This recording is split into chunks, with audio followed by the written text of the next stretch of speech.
Hi guys, so this is part 2 of assessment 2.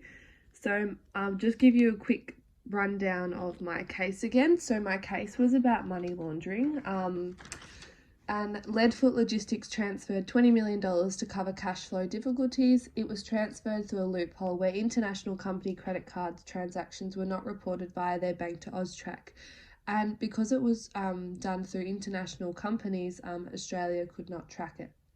The other part of my case was about Westpac, which was the real case, and they transferred 19.5 million international funds over 5 years. The money was being sent to the Philippines and Southeast Asia, where child exploitation risks were rife.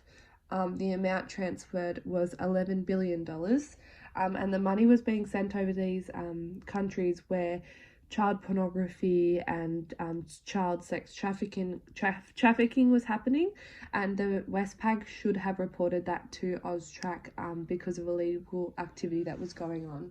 So they're both money laundering cases, and they did not report any transactions to AUSTRAC. So I looked at the definition of money laundering, and it is the concealment of the origins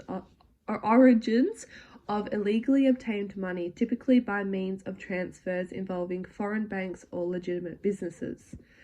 I also looked at what AUSTRAC did, and they're the Australian government agency responsible for detecting, deterring and disrupting criminal abuse of the financial system to protect the community from serious and organised crime. So you must report any transactions over $10,000, otherwise you can get fined or sentenced to jail. So in 2019, individuals and businesses reported $60 million worth of international funds, transfers, instructions sent and received by people in Australia using registered money transfer services. So $60 million of international funds were transferred, and that's a lot of money for Australia not to be able to track because it's done through international companies.